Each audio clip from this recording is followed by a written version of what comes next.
किसी खास ओहदे पे मकाम पे जगह नहीं मिलती, नौजवान था और यतीम भी था, शौक बन गया दीन पढ़ने का। मोहल्लेदार इलाके वाले कहने लगे कहां से कमाएगा, ना बाप है, ना माँ है, ना घर है, कहां से।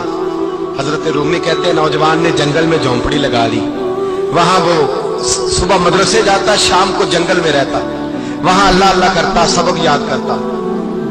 एक दिन बादशाह की बेटी रास्ता भूल गई, जंगल में आई सहेलियों के साथ, बॉडीगार्ड भी साथ थे, पर रास्ता भूल गई। खोती खोती शाम हो गई, ऐसी खोई कि जब रात गहरी हो गई तो आके उस नौजवान के पास रुकी और चिल्लाने लगी। शेर के दहाड़ने की आवाज आती है, भेड़िए के बोलने की आवाज आती है। नौजवान अकेला, सहेलियां बिछड़ गई, गार्ड बिछड़ गए।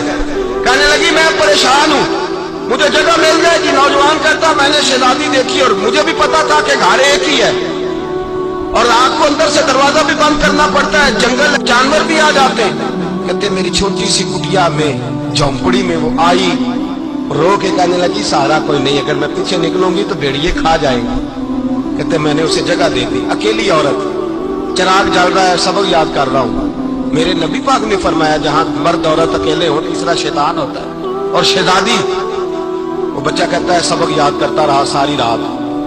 वो बच्ची को कहा सो जा, पर वो कहती है नींद मुझे भी कहां आई। ऐसे मौकों पर नींद, सारी रात सबक याद करता। थोड़ी थोड़ी देर के बाद चिराग जलता तो उस पर उंगली रखता, हाथ जलता तो पीछे खींच ले, फिर दूसरी उंगली रखता, थोड़ी देर के बाद जलता तो खींच ले, हाथ सारा जल गया।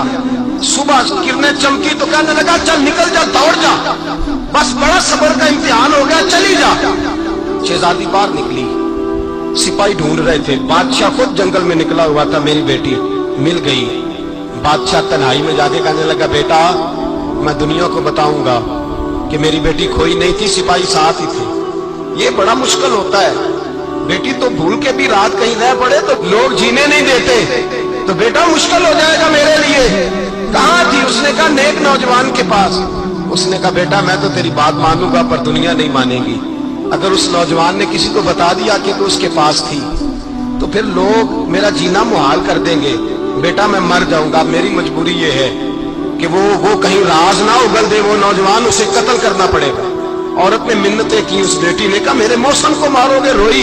और वो कहने लगा मैं बादशाह हूं, मेरा अपना बुखार है, मैं उसको छोड़ नहीं सकता। गिरफ्तार कर लाए सिपाही। वक्त तय हो गया सदा का। अकेले काल कोठरी में रखा गया, जो उसके खास इतबार वाले थे उनकी ड्यूटी लगाई।